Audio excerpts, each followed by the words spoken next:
And we are live. Hi everyone, I hope you are well. I'll just give it a few seconds before I jump right in and let everyone know that we are here and live. So for those that are tuning in live, welcome. It is great to have you here. And for those that are catching the replay, I hope you enjoy it. And please feel free to give us any feedback or any comments on how you found things. So to those that are joining live, I will just give it a few seconds longer because I know there's a few people that have let me know that they have actively wanted to join live for today. So welcome and thank you so much for joining.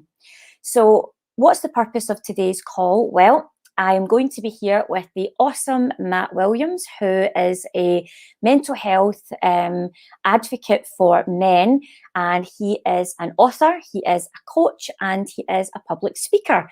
And I wanted to bring him on today so that we could chat about men and women's mental health and how it can really have an impact on what happens basically throughout your whole life and how it can impede some of your choices, your options available to you, and really your general lifestyle and well-being, and how it can all be really impacted by your mental health and well-being. So for those that don't know, my name is Deborah Craig. I am a hypnotherapist and women's empowerment coach, and I help women empower women to take charge of their life and to realise their true potential by releasing their fears and to build ultimate self-confidence so that they can basically do anything that they desire, whether it's in relationships or in career or any aspect of life.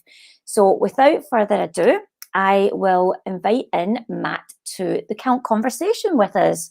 So here we go. Hopefully it all works, everyone. And there it is. Welcome, Matt. Hello, Thank Deborah. you so much for joining today. So for everyone, again, this is Matt Williams. He is an advocate for men's mental health. He is an author. He is a coach with an amazing range of programs for change, and he is a public speaker on men's mental health. So I'm really pleased to have you here, and I can't wait to share with people how we connected during COVID and how we supported each other, how both of our journeys have shaped our lives, and very bizarrely, how we've connected at this key point in our lives through building a business and how we met, and how our own journeys have shaped our own futures. And we're going to leave our viewers today with some helpful tips and support that will hopefully take them further along.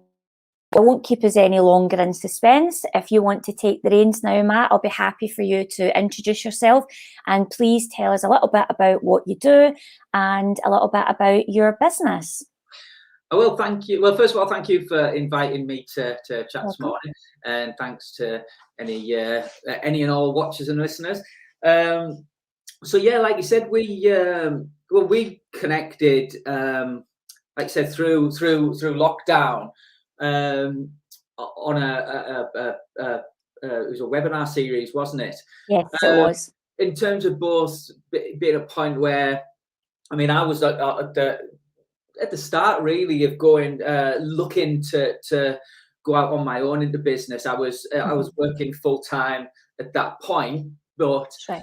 I had a sense of wanting to do more of my own stuff around advocacy coaching. I had a program that I was in the process of developing, which was what I was looking to promote, and again where we met. And yeah, I mean, I'm very passionate about mental health, men's mental health in particular. I suppose like a lot of us really, where you feel strongly and passionately about something like that, it's often driven by your own personal experience, and then wanting to realizing how difficult and how challenging it is. I don't know, you feel a sense of almost responsibility to help others, really. You don't want to think of anybody else suffering like that. And it's when I was thinking about this the other day. I mean, people say about it being brave to speak out, and Whereas for me, I think bravery is doing something you're scared to do. Whereas I never felt that. I don't know. I'm kind of quite open by nature, and I felt a responsibility. I felt it wouldn't be right for me to not explain what it's like for. And I was surrounded by people that wanted to understand, because you know I'm quite chatty, and I like Well, to. takes one to know one, Matt. Yeah, well, yeah, I like to laugh and use humour, Me and too. I'd like to think I'm reasonably, intelligent and optimistic, and all these things that people don't necessarily associate with someone that's crushed with depression, and there's been times in my life where I have been, and so people around me were quite interested in wanting to understand, because they were surprised that happened to me, and I was, to be Mhm, honest.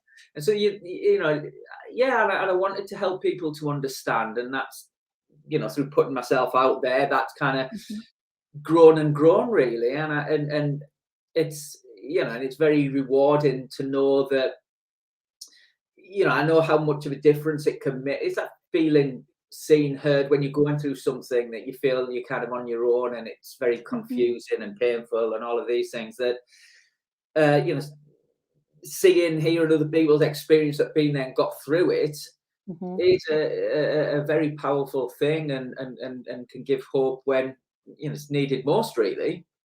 I think that's one of the key things, that sometimes people feel that they're the one and only that's experiencing something, and it can be really isolating, which kind of ties into how we ended up connecting as well. Because when you're running a business, or you're starting a business, or you're trying to grow a business, there is that feeling of, you can get swamped in your own head with negative thinking.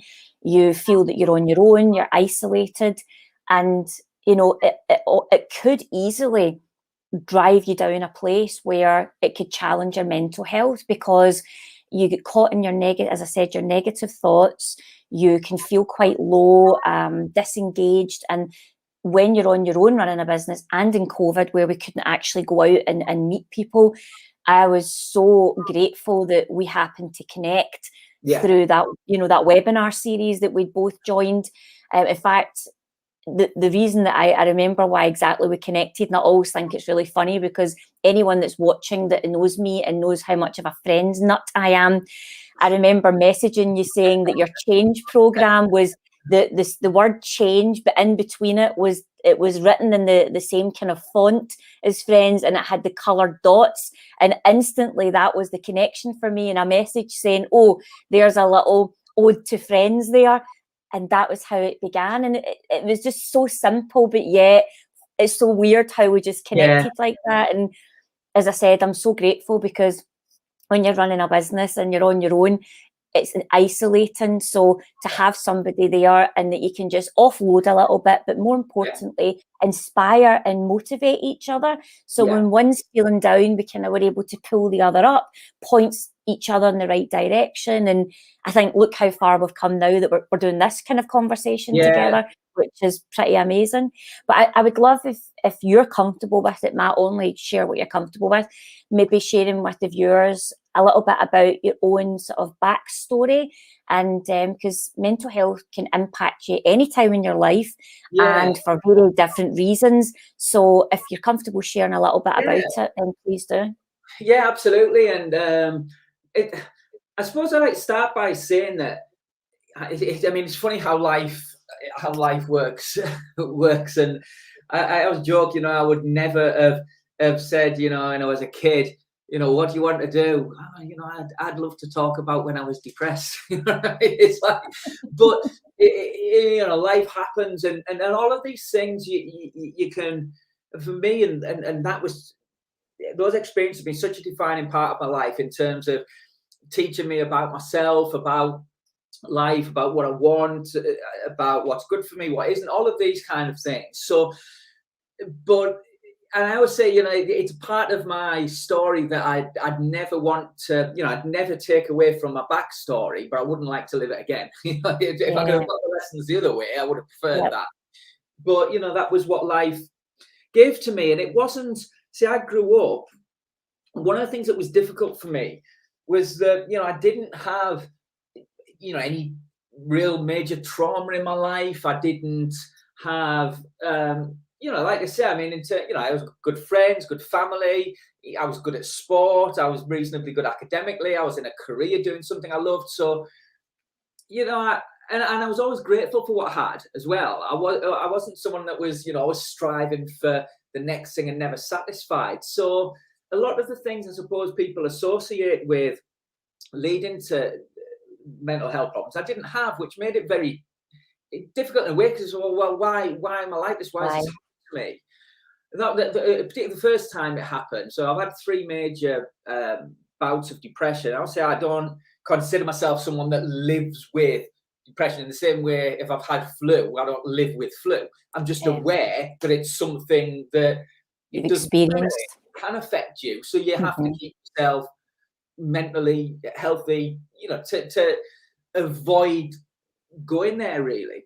I mean, when I look back, at the time of my first bout, I was, it was a culmination of it. I mean, highs and lows, really. I got married. So in the December of, it was 2005, I got married, had a fantastic honeymoon in Las Vegas. Then on Boxing Day, we found out we're expecting our first child. And then on New Year's Day, my ex-wife miscarried. And I'd always wanted to be a dad, that, and I'd always wanted that, you get a career you love, you get married, you have kids, that was, the kind of simple life I wanted, I guess.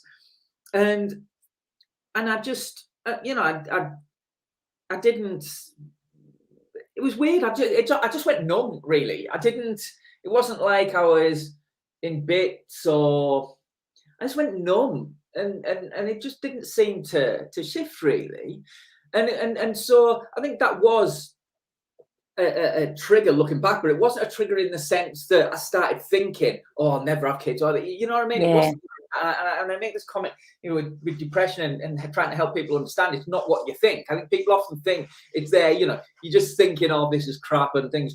And if you just think the opposite, well, no, because I do generally think optimistically and positively. I've got that strong rational side, and I'll learn about things and educate myself on things. So I knew all of that. But it's a feeling, it's something that grips you. And it's like a demon. Like I kind of visualize, it's like something on my back with its claws in me, pushing me down. And it's that it consumes you, and it's so hard to get out of it. And I had counselling, but that first episode, it was nearly a year, and I was 5 months off work. It was just awful. And so I've had 2 subsequent bouts, about 3 or 4 months each. But like I said, it's taught me so much. I've learned so much about, like I said, myself, about life.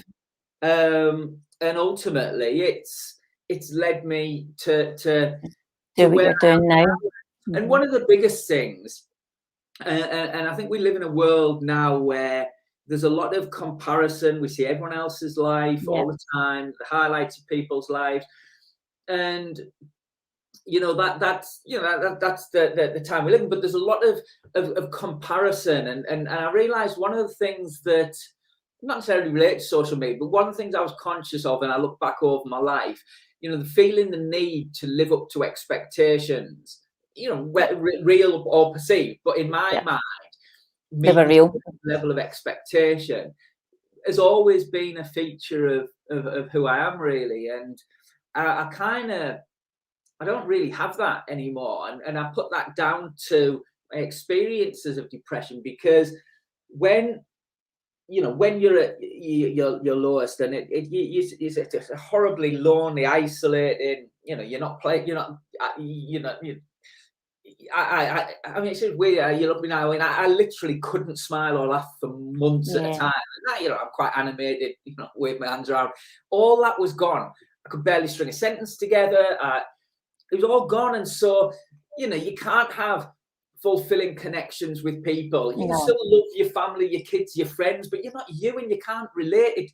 That ability's stripped away from you. Or it was for me. I mean, I can only talk about my own experience. But it was for me. And so you're left with, it's like, well, what is it? You know what I mean? And like, if you've lost who you are and you can't find, nothing gives you any joy at all in life, it's very, very hard to say the least. But then in that place, I suppose, you realize it actually doesn't matter at all what anybody thinks of you, because you're there and all that matters is getting out of it. Yeah. And I suppose, Speaking of which, sorry, Matt, what would you say was, like, you've talked about how you've came out of some of these bouts before, like, what were your drivers, like, to move you beyond that?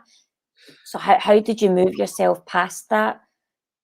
there was, I think, I mean, you obviously want to get better for your family, for your kids if you've got them. I mean, that was a big thing for me. It's awful. Your kids seeing you like that. It's just awful. It's just you worry about what it's doing to them, and again, and you're conscious there's people around you that want to help, but feel pretty helpless because for all you've people got to do it yourself. Yeah. Exactly. And I think one of the cruelest things about depression as an illness is that you need that thing of that drive, and that's what depression robs you of. But so it's taking the little things, the little moments, the little signs that'll get you through the next hour, and it's tiring. But coming through the other side, you realize how strong you are to have been able to do that. And it was all on you. So now it's like, it doesn't matter what anybody else thinks. Couldn't care less. You want to be liked. You want to feel you're doing good in the world. But if other people don't think that, that's not going to change my sense of who I am. Because when you lose who you are, it's your identity. Work very hard to create yourself, to build yourself, to really know who you are. And once you've got that, it doesn't matter what anybody else thinks. It's having that strong sense of identity. Like, what do you want to who do you want to identify as, and how do you live your life in alignment with that so that it feels fulfilling and joyful and all these things. And I think it's, exactly what you're saying there about how you just take the small actions. I think that's a key thing, regardless of whether you have mental health challenges, whether it's depression or anything else.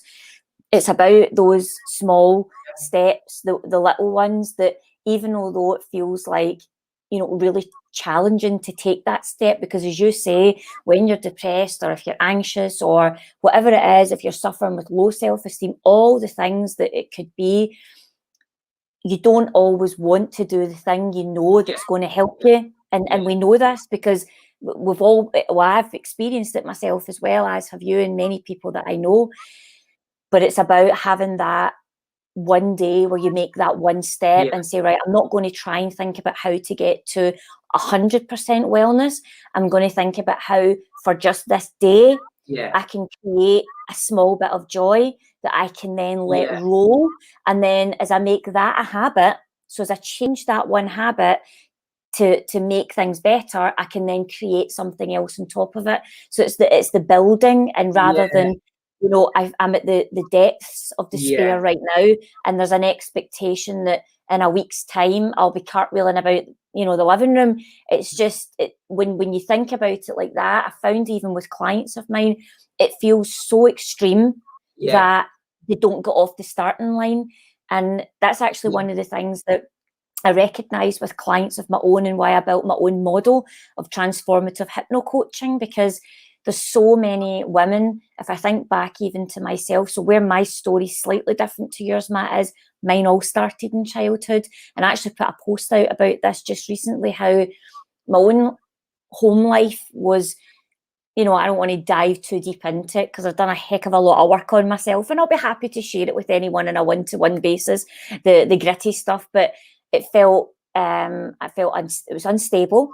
And actually, I felt unsafe a lot of the time. Now, we know Maslow's hierarchy. We know all the standard things from, psychology and therapy and whole well-being, that for a kid to feel unsafe, it's one of the biggest, most problematic. So, It was parental separation, which was ugly. It was the whole growing up in the home life that I was in, where I was on my last nerve all the time. And I didn't know that that was a thing until, and I don't think I've ever shared this with anyone else publicly, but I'll share it with you right now and to whoever's watching and whoever watches this. But I remember I joined Childline. Now, I knew there was issues, right, before, and I did a lot of internal work. It took me 10 years, by the way, because I didn't know there was coaches and proper therapists and people that would understand me. Nobody got where I was. Nobody got me. Nobody could really get to the nitty gritty. And I kept thinking there was something wrong with me. Turns out there wasn't. But the one time that it really hit home and it shocked me was I started working for a children's charity. This is when I was doing some volunteer work, and I was listening to a young kid, and she was maybe about 14, I think. And that girl had the weight of the world on her shoulders, and she was taking responsibility for her mum, for her sisters, and she was trying to carve a plan out. And she was asking me, right, so this is what I've done, and this is what I was doing. And I dealt with the call, and then I went away into the breakout room, and I literally collapsed because I didn't realise that that was me 20-something years ago. And only when I heard it, I realised that wasn't right. But I hadn't actually joined the dots together to realise that the severity of all of that on a young person's shoulders, running away from their home life, running away from a parent that wasn't good for them and all this kind of stuff, but taking the world on their shoulders, including their school and everything. I think that was for me a real wake-up call. And throughout my life, it drove the decisions that happened for me, because it wasn't an option for me to go to uni. It wasn't even talked about. I didn't even know what a UCAS form was, right? It wasn't a thing in my family. I always had dreams.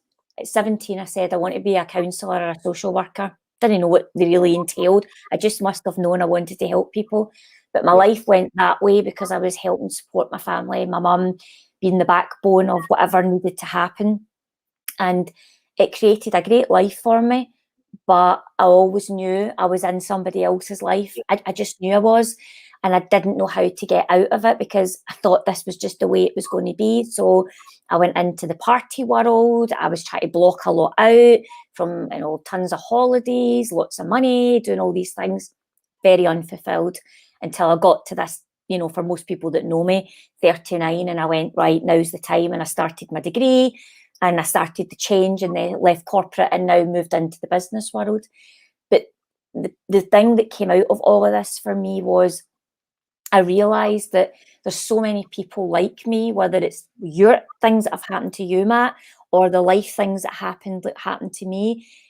Without addressing them, I wouldn't have went on to realise what my true potential was, because I would have always thought that that was the only life that I could have had, because that was the story I had for myself. And through doing the deep work on myself, I was able to grow in my own confidence, self-worth, self-esteem, to then go on and take the risks that I needed to take. That's why I built transformative hypnocoaching, because it takes people on a journey through healing to grow and thrive. And without that, I just don't know that you can get the chance to go all the way. And I know there'll be people out there going, that's me. I feel this is the only life I can have. And I'm here to say, no, it ain't. Yeah. I think that, I mean, that resonates so much with me. And I mean, in terms of my approach in the program I have, it's very much based on the idea of your life as a story, and identifying themes and narratives that that drive your story day to day, often subconsciously, unconsciously. And that, what you said there about, you're feeling you're not living, you weren't living your life, and it's that, I think people can have a sense of those things, but in my experience, and I call my program change, but in terms of making those significant changes, it often takes something big to happen. I don't think it takes that catalyst where it's no longer an option to stay as things were. And I realized again when I was ill that it's not enough to be better. to get well and to get over the depression. It's not enough, because something led me there, and I realized I had a lot to do. And like I say, I mean, I went, I would say I went back. It's not because everything's different and you you're still moving forward, but I had further bouts, and it was the say that the story aspect of it, and also that I think we limit ourselves so much, and settle and accept, and again, unconsciously it might be to meet others' expectations. It's just we don't know any different, whatever it might be. But I really believe in that. Trusting your intuition and your sense, and if your life doesn't feel fulfilling, if you don't feel you're able to be who you feel you should be in the world, there are people and ways that it doesn't have to be that way.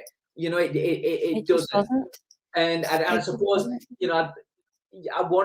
I'd like to help people to see that without having to go through the kind of things that I've gone through to get there.